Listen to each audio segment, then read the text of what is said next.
ចឹងសម្រាប់ការប្រកួតនៅរាត្រីនេះបាទខ្ញុំមិនបានជម្រាបជូនប្រិយមិត្តដែរបាទបើកឆាដំបូងគឺអេស្ប៉ាញជាមួយនឹងអូទ្រីសបាទហើយក្រុមទាំងពីរយើងអាចនិយាយបានថាទៅប្រកួតទេមួយអេស្ប៉ាញណាបាទគ្រាន់ថាដាច់មិនដាច់បាទអាស្រ័យលើគាត់បាទសម្រាប់ការប្រកួតមួយដ៏តានតឹងមែនទែនបាទគឺរវាងប៉ូទុយហ្គាល់និងក្រូអាតបាទគិតមិនដែរបាទសម្រាប់ Admin Tiger បាទសម្រាប់ខ្ញុំវិញខ្ញុំគិតថាភាគរយរវាងប៉ូទុយហ្គាល់និងក្រូអាតខ្ញុំឲ្យភាគរយប៉ូទុយហ្គាល់រៀងលើក្រូអាតបន្តិចបងវាផ្អែកទៅលើកីឡាករណាបងយើងនិយាយជាក់ស្ដែងថាកីឡាកររបស់ក្រុមជម្រើសជាតិប៉ូទុយហ្គាល់ដូចជាខ្សែបម្រើខ្សែប្រយុទ្ធអីរៀងលើក្រូអាតហើយយើងមើលកតាកីឡាករគឺប៉ូទុយហ្គាល់ធ្វើបើតែវគ្គចែកពូគាត់ធ្វើមិនទាន់បានល្អឬមួយក៏គាត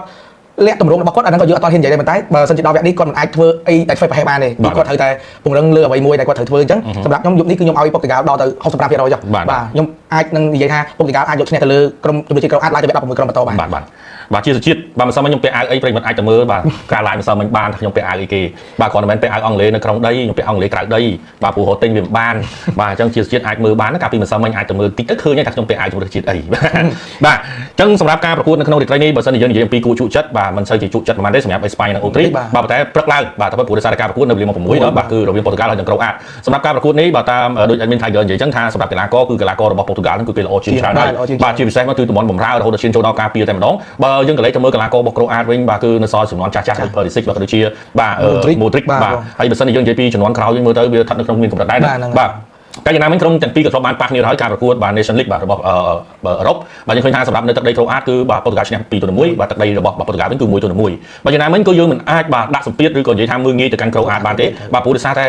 សម្រាប់ក្រូអាតគឺបានយល់ពីប៉ូទុយហ្គាល់ច្រើនដូចគ្នាបាទមិនមែនថាការស៊ីនោះគឺមានភាពងាយស្រួលដោយសារតែកីឡាកររបស់ប៉ូទុយហ្គាល់សម្បូរទៅដោយកីឡាករដែលមានធនធានច្រើនជាងនោះទេបាទសំខាន់ធំបំផុតគឺការរៀបចំនៅប្រព័ន្ធនៅក្នុងការលេងតើនឹងត្រូវបិទអ្នកណាទុកអ្នកណាបាទអ្នកណាជាគីបាទអ្នកណាគឺដែលអាចនឹងចង់និយាយថាបិទតែម្នាក់ឬក៏ពីរនាក់អាចធ្វើឲ្យបាទការលេងនៅទីលាននោះប្រែប្រួលបាទអញ្ចឹងឧទាហរណ៍ដូចជាការប្រកួតជុំនេះស្អែកព្រឹកបាទប្រសិនបើក្នុងករណីអូខេបាទគេពួកគាត់មិនសូវខ្វាយខ្វល់ពី Cristiano Ronaldo ទេបាទអ្នកដែលគាត់ខ្វាយខ្វល់ខ្លាំងឧទាហរណ៍ដូចជា Bruno បាទដូចជា Vitinha បាទតែ Vitinha គឺ3ប្រកួតនេះគឺគាត់ដើរតួនាទីសំខាន់នៅតំបន់បម្រើការពារទេបាទសំខាន់បំផុតគឺស្លាប់បាទបើសិនបើអាចនឹងបិទនឹង Neto បានវាគឺជារឿងមួយដែលលំបាកហើយបាទសម្រាប់ជម្រើសជាតិប៉ូទុយហ្គាល់បាទអ្វីដែលយើងបានមើលគឺអ្វីគ្រប់បែបយ៉ាងកសាងឡើងចេញពីតំបន់ស្លាប់ទាំងអស់បាទសម្រាប់ប៉ូទុយហ្គាល់អញ្ចឹងប្រសិនបើក្នុងករណីដែលលេងស្លាប់ខ្លាំងពិតណាស់បាទតំបន់កណ្ដាលប្រហែលជាពិបាកបន្តិចហើយបាទហើយបើយើងនិយាយអំពី Neto គឺដើរតួនាទីសំខាន់មែនទែនបាទសម្រាប់ជម្រើសជាតិប៉ូទុយហ្គាល់ហើយសម្រាប់ Conceição បាទគឺគាត់បាទមិនសូវជាជំរឿសរបស់លោក Roberto Martinez ទេបាទពីច្រើនទី2បាទចូលតាំង2ចូលទី6ចូលទី7បាទកម្រនឹងបាទ Conceição នេះគឺស្ថិតនៅក្នុងជម្រើសទី1ណាបាទហើយបើសិនជាយើងនិយាយអំពី League Out វិញបាទមកដល់ពេលនេះបាត់តែរកគ្រាប់បាល់មែនបាទមួយគ្រាប់ប៉ុន្តែយើងមើលទៅមិនទាន់មានអ្វីលេចធ្លោបាទដែលថាមើលទៅលេចធ្លោលើគាត់ខ្លាំងណាស់បាទហ្នឹងហើយបាទ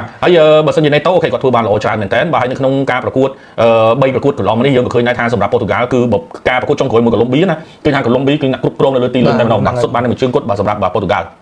់អញ្ចឹងចំណុចនេះប្រសិនបាទក្រូអាតអាចរៀនអ្វីបានពីកូឡុំប៊ីបាទអាចនិយាយបានថាប៉ូទុយហ្គាល់ជប់នេះក៏មិនស្រួលប្រហែលដែរបាទអត់ស្រួលប្រហែលទេបាទហើយសម្រាប់តំបន់ការពារយើងអាចនិយាយបានថាអូខេបាទគឺសម្រាប់តំបន់ការពាររបស់ប៉ូទុយហ្គាល់គឺធ្ងន់មែនទែនគឺសម្រាប់មែនដែរបាទហើយជាមួយនឹងដៃអាគឺលេងបានល្អមែនទែនបាទប៉ុន្តែបើសិនជាយើងនិយាយអំពីតំបន់ប្រយុទ្ធរបស់ក្រូអាតជប់នេះគឺមិនអាចប្រៀបធៀបគ្នាជាមួយនឹងតំបន់ការពាររបស់ប៉ូទុយហ្គាល់បានទេប៉ុន្តែចំណុចនេះគឺជាចំណុចពិបាកវិញព្រោះដោយសារតែបែបហ្នឹងគឺក្រូអាតអត់ជ្រើសរើសប្រើទម្រង់នៅក្នុងការប្រយុទ្ធទេបាទនឹងប្រើទម្រង់ជើងក្រោមច្រើនហើយបើសិនជាក្រូអាតប្រើទម្រង់ជើងក្រោមច្រើនវាក៏ជាផលមួយប៉ះពាល់ដល់ប៉ូទុយហ្គាល់ដែរព្រោះដោយសារតែប្រមាណប្រកួតនេះយើងឃើញថារបៀបរបបនៅក្នុងការបង្កើតឱកាសរបស់ប៉ូទុយហ្គាល់មិនសូវជាល្អទេបាទមិនសូវជាល្អទេនៅក្នុងការបង្កើតឱកាសបាទអញ្ចឹងឱកាសមាសរបស់គាត់ដែលបង្កើតឡើងគឺតិចមែនទែនសម្រាប់ប៉ូទុយហ្គាល់អញ្ចឹងប្រសិនបើក្រូអាតបាទជាយាមលេងបាទបែបលក្ខណៈទុកច្រើនទៀតអាចនិយាយបានថាតានតឹងមែនទែនសម្រាប់ប៉ូទុយហ្គាល់បាទនេះមិនស្រួលហ្នឹងគឺអាចនឹងសូនស្មើបាទអាចនឹងសូនស្មើគឺពិបាកស៊ីណាប្រិមិត្តអញ្ចឹងរឿងនេះបាទអាចនិយាយបើសិនជាយើងនិយាយឲ្យស្រួលស្ដាប់ថាតើអ្នកណាដែលមានប្រៀបជាងគឺត្រូវទៅផ្ដល់ឲ្យទៅកាន់ប៉ូទុយហ្គាល់ហើយបាទព្រោះដោយសារតែកីឡាកររបស់ប៉ូទុយហ្គាល់គឺល្អជាងបាទកីឡាកររបស់ក្រូអាតឆ្ងាយណាស់បាទបច្ចុប្បន្នក្រូអាតប្រិមិត្តឃើញកីឡាករសុខចិត្តដាក់ Modric បាទយកមកចូលលេងមានន័យថាបាទការធនធានរបស់ក្រូអាតគឺនៅមានការខ្វះខាតបាទហើយបើសិនជាយើងនិយាយអំពីបើសិនជាគាត់រៀបរាប់កីឡាករមកគួរតែជប់នេះប៉ូទុយហ្គាល់ស៊ីទាំងរួមហ្នឹងបាទប៉ុន្តែ3ប្រកួតដំបូងបាទនៅក្នុងការលេងរបស់ប៉ូទុយហ្គាល់យើងមើលទៅមិនគួរឲ្យហៅថាទុកចិត្តបានបាទមិនគួរឲ្យទុកចិត្តបានចំណុចនេះគឺជាចំណុចមួយដែលធំមែនទែនសម្រាប់ប៉ូទុយហ្គាល់បាទនៅក្នុងរាត្រីនេះបាទ